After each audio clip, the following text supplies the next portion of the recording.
So, risk management naman tayo. So, risk management. So, it involves understanding the potential risk in trading. The goal is to minimize losses, no? I-maintain natin yung consistent profits and secure long-term success. So, sa risk management, dapat alam natin paano mag-manage ang risk natin sa trades. Kadalasan kasi ng mga trader, yung mga risk nila 10% or 20% ng capital nila sa isang trade, which is hindi maganda, napaka-risky, no? Wala silang risk management. So ito yung mga example ng risk management, risk-reward ratio, position sizing. Itong dalawa na to yung sinusundan natin. So dito tayo sa RR ratio.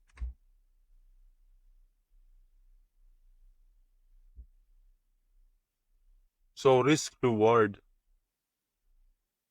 So it evaluates the potential gain against the potential loss in a trade. In other terms, SLTP ratio. We use stop loss SL as risk and take profit as reward. So makita natin, pwede rin natin sabihin na 2R, yung 2 ay 2 times ang risk natin, kaya 2R, no? Dito sa risk-reward ratio example, yung 2R dito, 1:2 ratio, risking $100 to gain $200. Or we can also say 2R dahil we are risking 2 times ng risk natin kaya 2R, no? Yan din sa 1:3 ratio, no? Makita natin, risking $100 to gain $300. So, yung 3 ay 3 times ng risk natin, kaya 3R, no? And dito naman sa 1:5 ratio, risking $100 to gain $500. So, yung 5 ay 5 times ng risk natin, kaya 5R. And lastly, yung 1:10 ratio, risking $100 to gain $1,000. So, ito naman yung 10 times ng risk natin, kaya 10R. O pwede mo na rin sabihin na 10R, 2R, 3R, 4R, 5R, 10R. Or 1:2 ratio, 1:3 ratio. Example ng risk-reward ratio, no? So, dapat meron tayo niyan, no? Dahil kapag wala kang risk or reward ratio, yung stop loss mo ang laki-laki, tas yung take profit mo is ang liit, paano na yan? Mas malaki yung losses mo kaysa sa mga panalo mo? Or hindi ka nagsiset ng stop loss, hinayaan mo lang mag-draw down yung trade mo kapag in drawdown ka, hanggang lumaki hanggang masira yung capital mo. So, dapat mag-set tayo ng stop loss and TP. Kung ano yung risk-reward ratio natin. So, ito example. Example ng 1:10 risk-reward ratio or 10R, no? Dahil we are risking 10 times ng risk natin, no? So, ito makita natin dito. Yung risk natin, 40 pips. And yung reward natin, 400 pips. So, makita natin dito sa chart. So, ito yung entry natin, di ba? Yung entry to stop loss, equal yan sa 40 pips. Yung red na yan ay yung risk natin, no? And ito naman, yung take profit natin or yung reward na 400 pips. Entry to exit equal siya sa 400 pips. Entry to stop loss equal siya sa 40 pips. So nakita natin dito, tumaas siya. Na-hit yung take profit, nag-gain tayo ng 400 pips profit. So sa pound yen yan, no? Makita natin dito, So, i-compute natin yung profit natin in USD. Depende sa lot size. So, 0.01 lot size for small accounts, 0.10 lot size for big accounts, and 1.00 lot size. So, ay makita natin yung iba't ibang lot size na ginagamit natin. So, ayun yung equivalent na ng lot size to USD. Yung 40 pips equal siya sa 2.63, 26.3, 263. Depende sa lot size yan. Yung 400 pips naman, kapag nakapag-trade ka ng 0.0 lot size, yung profit mo is nasa $26 kapag napag-secure profit ka sa 400 pips. Kapag 0.10 naman, $263. Kapag 1 lot size naman, pag-secure ka ng 2,600. So, ayan. So, ayun yung 1:10 risk reward ratio or 10R. So, ito naman example sa gold market. So, same siya, 1:10 ratio or 10R. Yung risk natin dito is 45 pips and reward natin dito is 450 pips. So, makita natin yung entry natin dito kasi ito, equal yan sa 45 pips yung stop loss natin. And dito naman, take profit natin is equal siya sa 450 pips. Entry to take profit is 450 pips. Kung i-compute natin sa USD, 0.0 lot size, $4.50. Ito naman $45 and 450.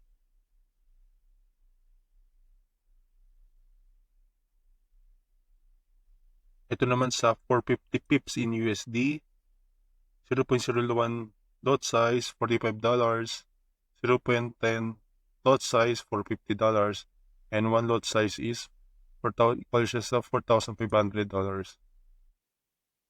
And equivalent, no, ng 40 pips, 450 pips in USD in different lot size.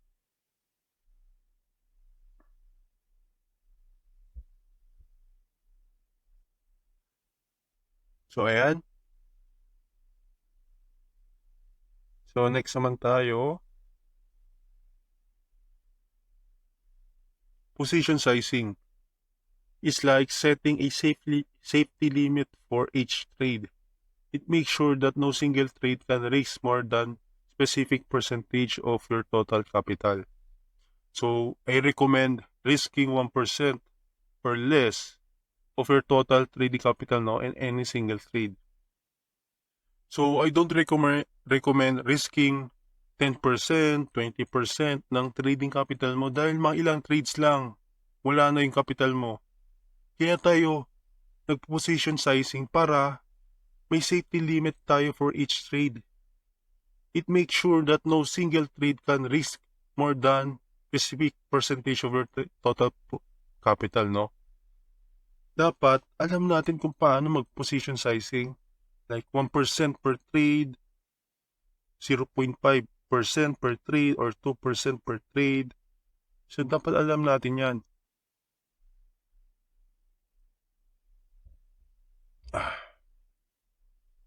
So, ito yung example ng trading capital natin for position sizing, no? Trading capital natin, 10,000 USD. Yung max na risk natin per trade is 1%. So, 1% ng 10,000 ay $100. So, i-risk lang natin is $100 per trade kapag yung 10,000 capital natin. Kapag yung capital natin is $1,000, yung mas risk natin per trade is 1%. 1% ng $1,000 is $10. So, yung i-risk lang natin is $10 per trade. So, ayan. So, dapat mag-follow natin yung position sizing natin, yung risk per trade mo is 10%. So, ang laki nun.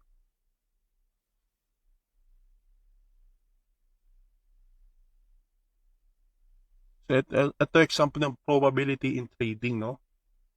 So, the probability, trading in probabilities means recognizing that each trade ay walang certain outcome. Hindi tayo 100% certain na tama yung trade natin. Tayo mga traders, we analyze data, patterns, market condition, fundamentals, economics, and market sentiment. To make informed decision, no, understanding the outcome are all about probability. Dapat we manage the risk, setting a realistic expectation. Kailangan natin ng edge sa trading and information advantage.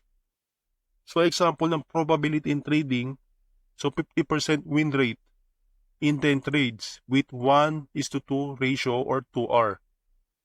So we are risking 1% and reward 2% per trade. So example, 5 wins, 10%, 5 losses, negative 5%. Pag pinag-add mo, total profit, 5%, no? Paano kung mababa yung win rate mo? 30% win rate, no? In 10 trades with 1:2 ratio or 2R. So, ganun din. Risking 1% and reward 2% per trade. So, nanalo lang tayo ng 3 wins. So, 6% siya. And 7 losses, negative 7%. So, yung total loss natin is negative 1% lang kahit 3 beses lang tayo nanalo. And 7 tayo lang beses na natalo. Dahil yan sa risk and reward natin. Mas mataas yung reward kaysa risk. Kaya kahit mababa yung win rate, panalo ka pa rin. Dahil yan sa 1:2 ratio 2R. So kapag mas mataas, edi mas mataas yung profit. So kadalasan is 2R lang tayo, 3R. Minsan 10R kapag napag-hold yung trades. So ayun yung probability natin sa trading.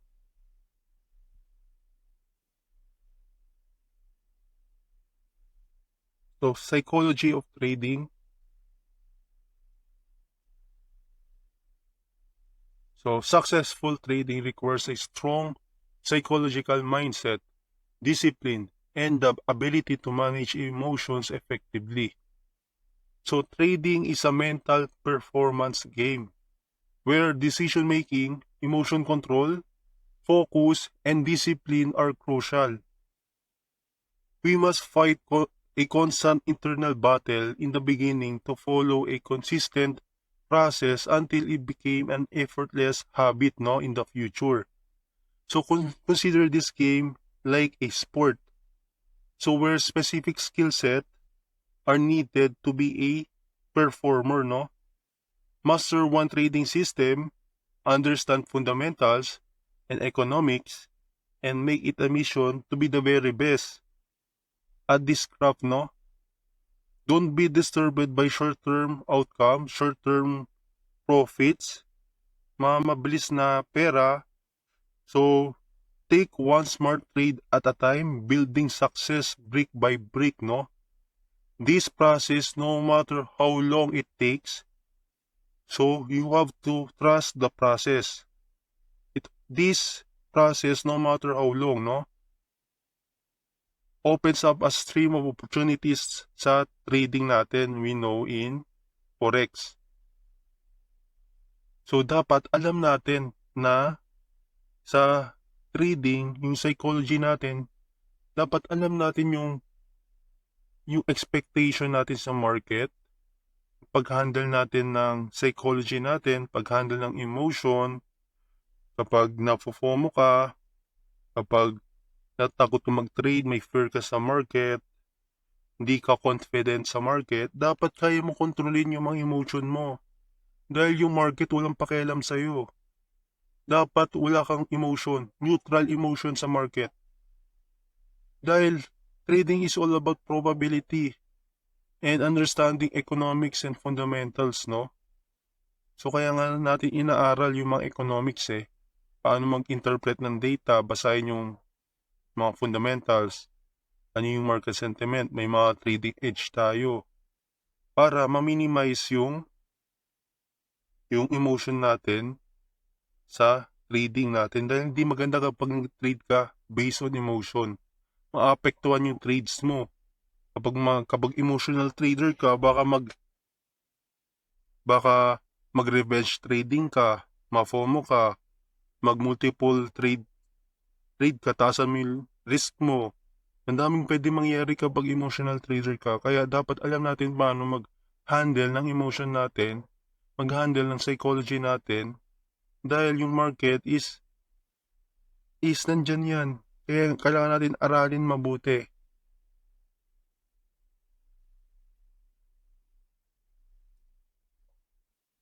So ito naman, introduction to fundamentals. Fundamentals serve as the foundation in understanding why price moves and act as a market drivers, shaping the direction of the market. Understanding various fundamental concepts is crucial for trading. So napaka-importante ng fundamentals, no? Yung fundamentals and economics, ito yung pinaka-crucial sa trading dahil ito yung nagpapagalaw ng price, hindi yung mga lines sa chart. Ito yung foundation why financial market existed. Because of economics ng mga bansa, yung fundamentals, ito yung mga market drivers. Driver, meaning sila yung nagpapagalaw ng price. Sila yung nagdadrive ng narrative ng market and nag-i-influence sa market sentiment. So ito yung mga fundamental concept. So economic indicator, central bank, market sentiment, geopolitical tension, and many more. Madami tayong concept na tinuturo sa educational content. Yung mga tinuturuan kong student na focus sa fundamentals, no, madami tayong topic doon. So kaya kailangan aralin. Kailangan mo ng effort and time, no, mag-invest ng time and effort para matuto sa mga topics na ito dahil hindi siya madali.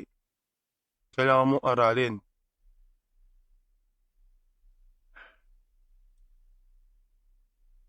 So, alam natin, yung fundamentals, yung pinaka-crucial dito.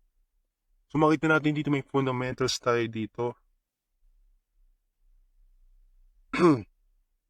So, itong graph na ito, pinapakita natin yung impact or influence sa bawat isa, yung fundamentals, market sentiment, and technicals. So, karamihan ng mga traders, nakafocus lang sa technicals. Yan lang basihan nila, kaya 90% ng traders talunan dahil naka-base lang sila sa technicals gaya ng price action, market structure, candle reading, or ICT or SMC, no? Mga technical trader tawag sa kanila. Di nila alam ano ang impact ng fundamentals and market sentiment, no?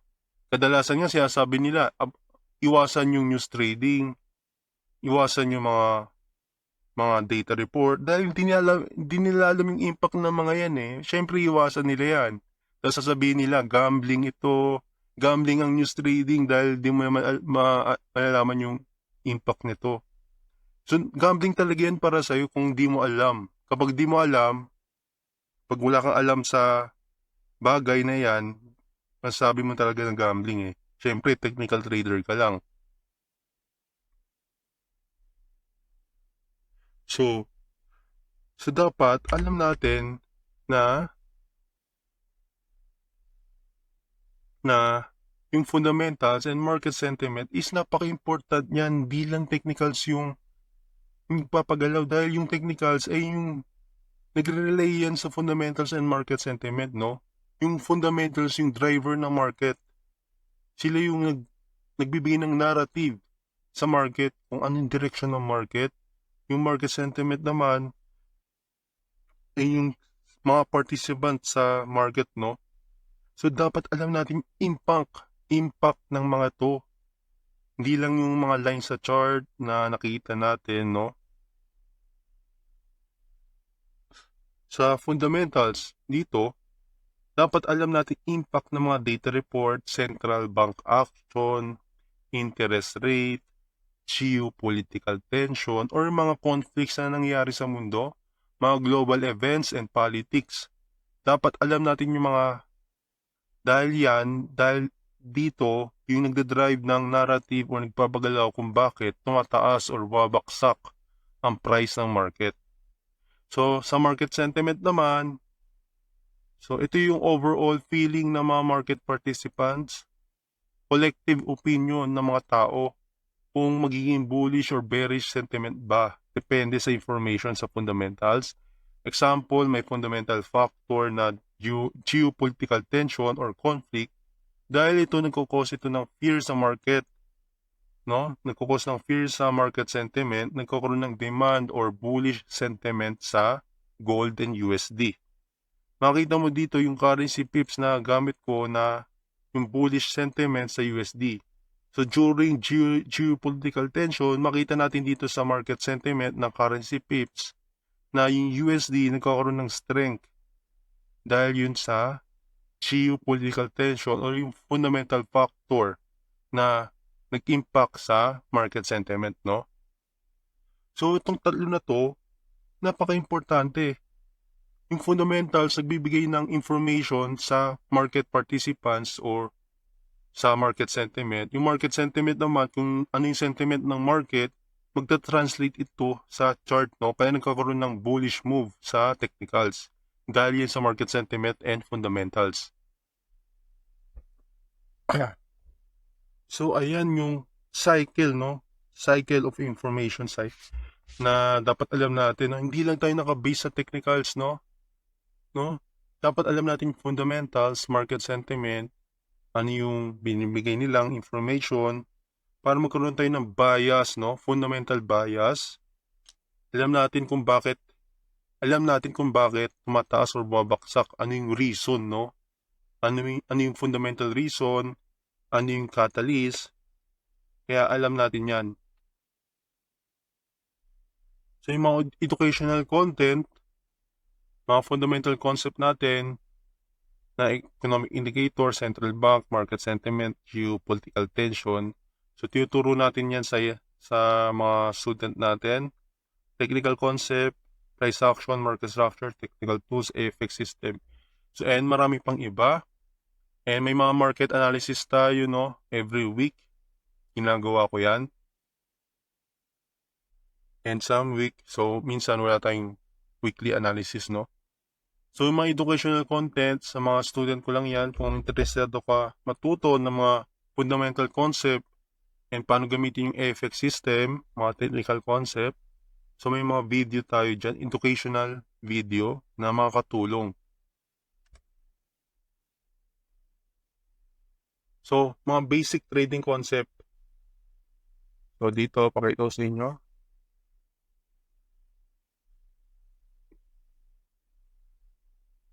So, ayan. Mga basic trading concept. So, alam natin na kapag alam natin na pataas yung market,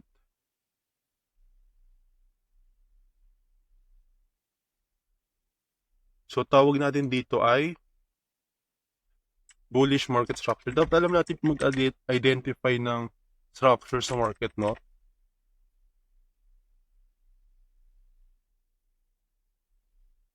So, pwede rin ganito yung price move, no? Mas deeper yung pullback. Bullish market structure pa rin yan. Opposite naman, kapag bearish, kapaliktaran lang,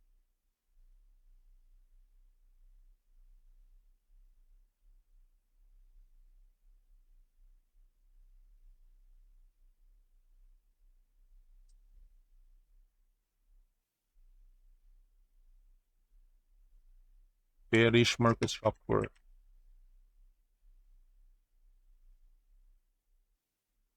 Yung mga basic trading concept, dapat alam natin yan. So, tuturo ko yan sa in-depth ng mga concept natin sa trading, mga price action, market structure. So, pag mayroon naman tayong pullback na tinatawag, kumari nasa bullish market structure tayo, itong move na to, tawag dyan pullback. Kadalasan, kapag may pullback na nangyari,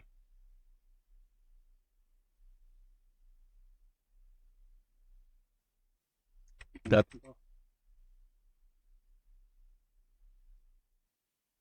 kadalasan dito tayo nagbabay sa pullback. Magbabay tayo dyan. Dito naman, magbabay tayo dito. Nakapag-form tayo ng price level, key level, na napaka-crucial, no? Dapat alam natin. So, pullback tawag dyan. Ito naman, break above. Nagkaroon ng break of structure dito. Nag-break out. Nag-pullback. Nag-retest sa level na to. And possible buy tayo dito.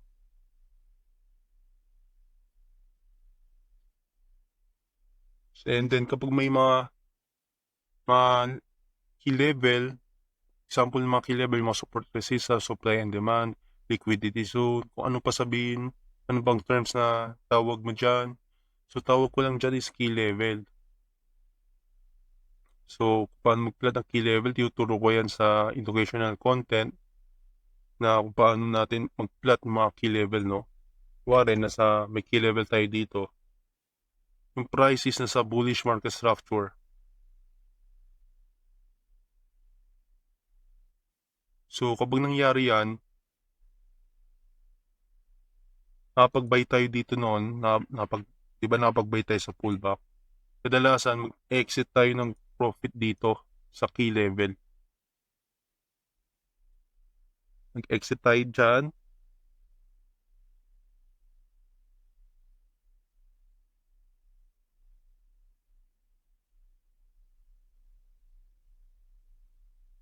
And I anticipate na possible bearish move dahil possible na i-reject yan.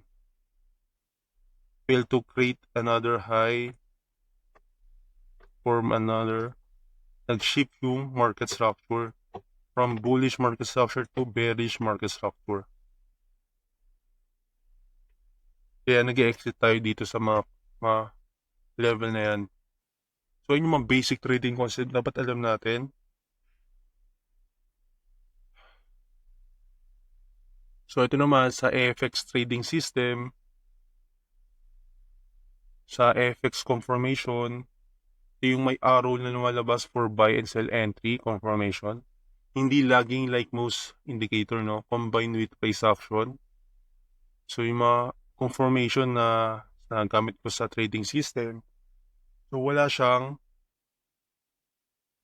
hindi siya nag-lagging, no? Like most indicators. So, yung currency pips naman, ito naman yung for market sentiment. Malaman agad yung sentiment ng market, no need to analyze 28 currency pairs based sa real-time data. We know kung saan nag-i-inflow yung pera sa market.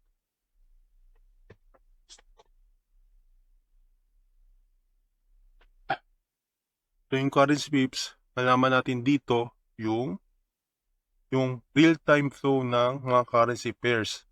Yung 28 currency pairs, hindi mo na need kailangan tingnan sa chart. Hindi mo na need kailangan analyze yung chart, no? Based pa lang dito sa data, sa real-time data ng currency pairs, malaman mo agad yung direction ng market. Kung ano yung sentiment ng market, pwede ka mag-form ng bias. So, sa educational video ko, sa mga educational content na tinuturuan ko, doon natin explain in depth yung currency pips, no?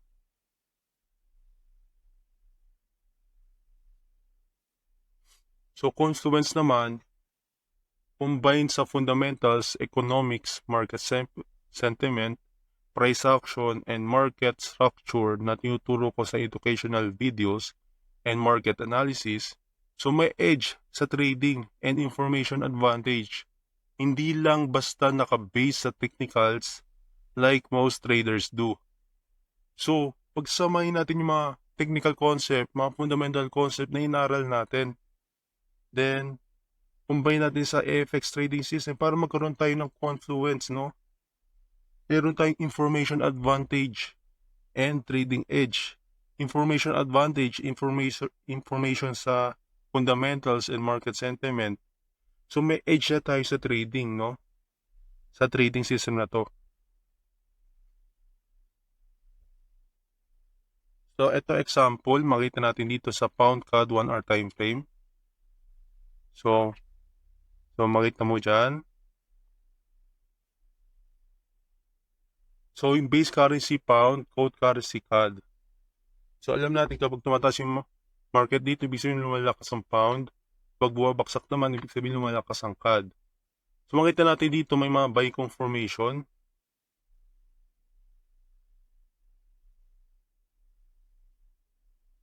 Ito yung buy confirmation, no?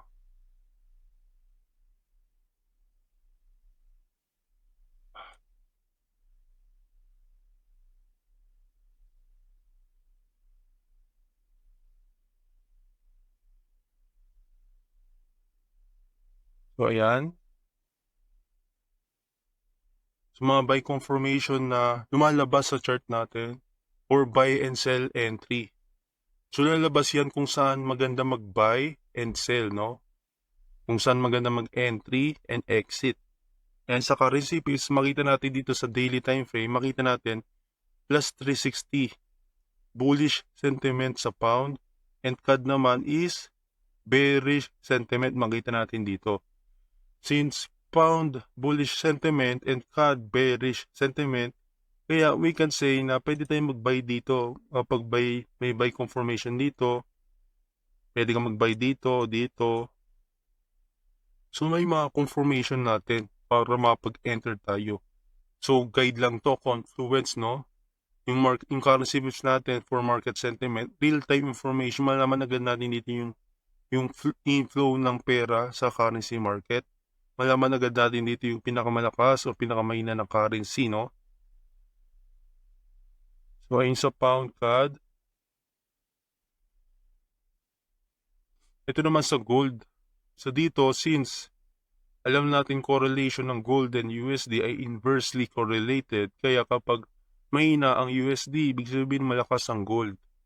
So, makita natin sa currency pips, negative 400 ang USD, bearish sentiment. Itong bullish move na to dahil yan sa news, no? Or sa data report. So, nagtitrade tayo sa based on fundamentals, no? So, combine lang natin and combine natin sa FX system, may buy confirmation dito. Buy confirmation, makita natin dito, nag-form ng bullish move. Nag-buy tayo dito. Tumaas. Pull back. Pwede kang mag-buy dito. And makita natin nag-bullish move na. Kaya nag-secure profit na tayo dito ng 230 pips. So, makita natin sa currency pips is bearish sentiment. So, ayan kung paano gamitin yung currency pips and yung mga FX by confirmation. So, ito na yung nangyari after. After mag-close ng candle, lumabas yung sell confirmation. Makita natin nagkaroon ng strength ang USD. Nagkaroon ng strength. So good to secure profit kaya tayo nag-exit dito. Sell confirmation indicate a pullback move. Nag-pullback na siya. Pero nag-continue pa. So wala na tayong trade dito. Makita natin USD bullish sentiment. Sa weekly, makita natin nagkaroon siya ng strength. Nagkaroon ng 380 strength, no, sa weekly. Kaya tingnan natin. Boom. So from 380 naging 410. Continue bababa yung price dahil sa sell confirmation na ito. And USD bullish sentiment kaya bumaksak ang gold. So yung buy trade natin secured profit na. USD bullish sentiment, no? Yan. So pwede natin gamitin ang opposite na confirmation kapag napag-buy tayo, may sell confirmation. Pwede tayong mag-secure profit sa sell confirmation dahil possible ito mag-pull back or change of direction. Example dito, hindi lang siya nag-pull back, nag-change siya ng direction. So, makita natin dumaksak.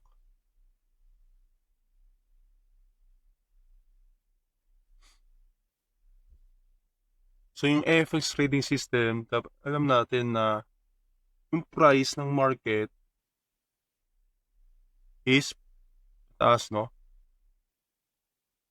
So, magbabuy and sell tayo, mag-entry tayo, naghahanap tayo kung saan yung possible na magandang mag-entry, no? Yung mga buy, sell confirmation, may lalabas dyan na arrow. Pareto. Wait lang.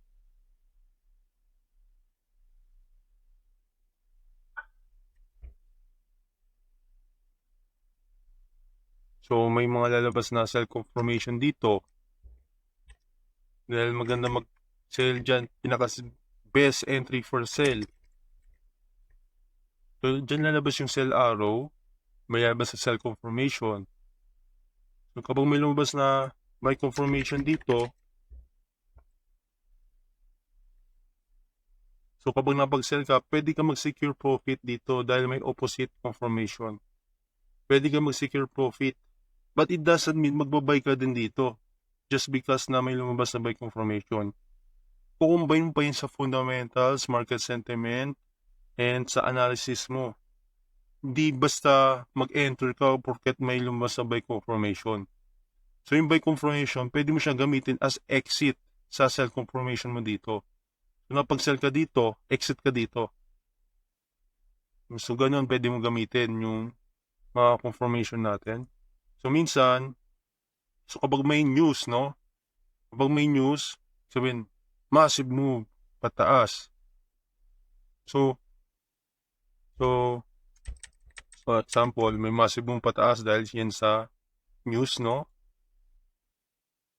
So minsan may lalabas sa sell confirmation dito.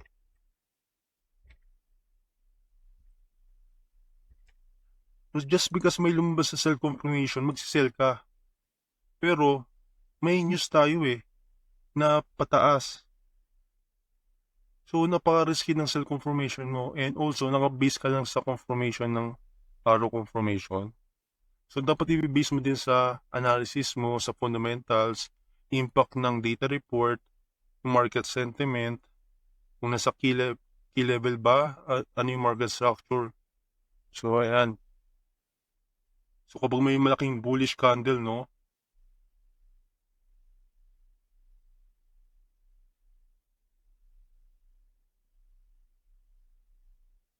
Then may lumabas sa sell confirmation. Hindi ka magsisell sa ganyan.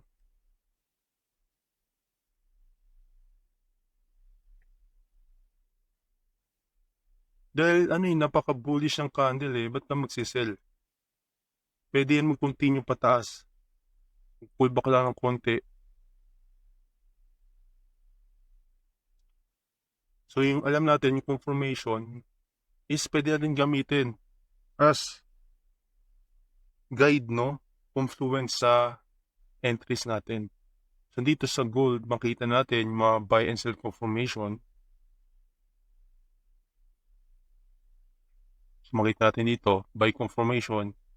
So tumaas siya and bumalik and nag-buy ulit dito sa same price level. So, makita natin dito, sell confirmation, bumagsak siya. Buy confirmation, tumaas siya. Sell confirmation, bumaba siya.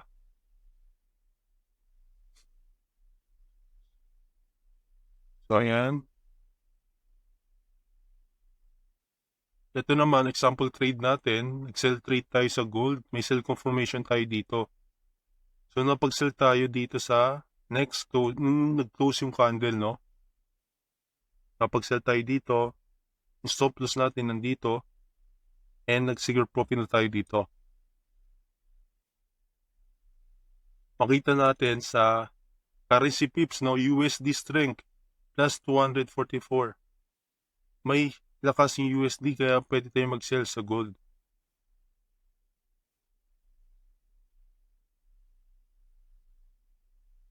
Ayun yung secure profit natin.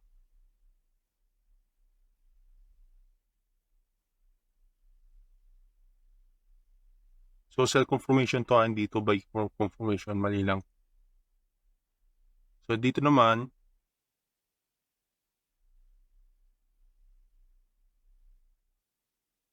makita natin dito yung analysis natin sa USD, no? Na na-anticipate natin na tataas yung move sa USD dahil sa fundamentals and economics, no? Kaya meron tayong bullish fundamental bias sa na-expect natin na tataas yung USD. So makita natin nagkaroon ng strength ang USD dito, kaya napag-buy tayo dyan.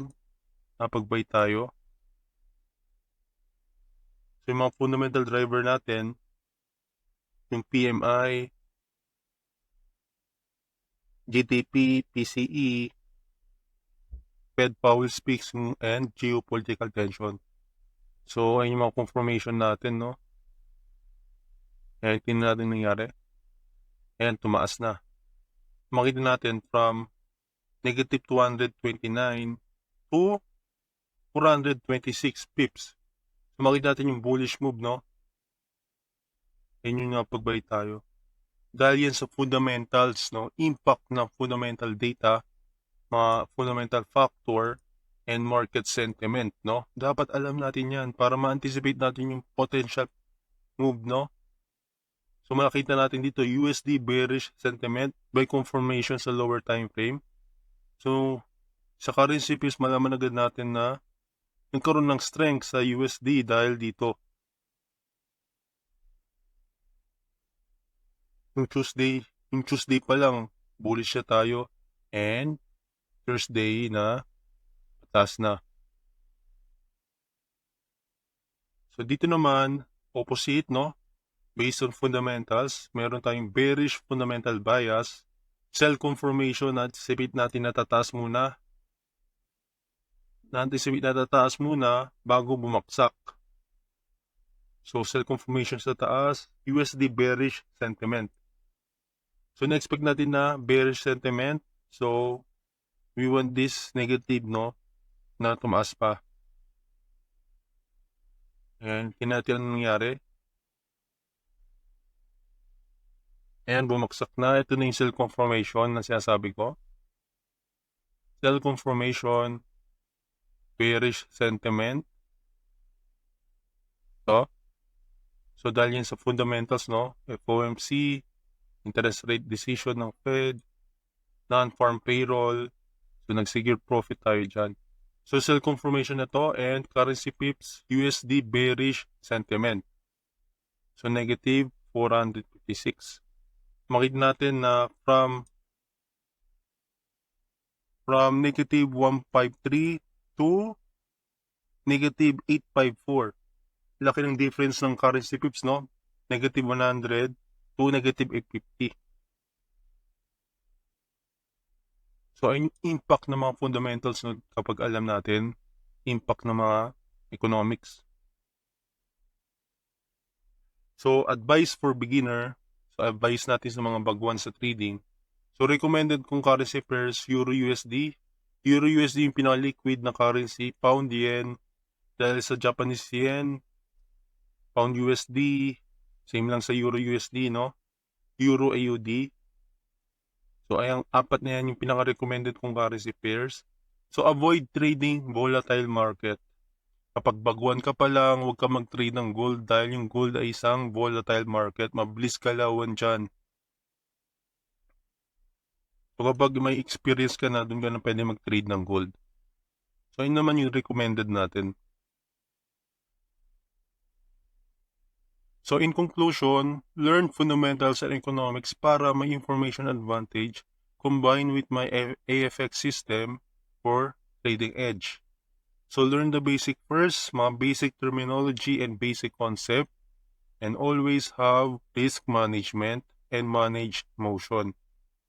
So, ayan lang sa educational webinar natin. Sana may matutunan kayo sa topic natin na trading for beginners, no? Tinakal natin dito yung mga basic terminology, mga basic trading concept, yung introduction sa financial market, introduction sa fundamentals, and yung FX system natin, no? Kung interested ka sa educational video, pwede kayo mag-message nyo ako para bigyan ko kayo ng access, paano ma-access yung mga educational content natin, no? So, ayun lang.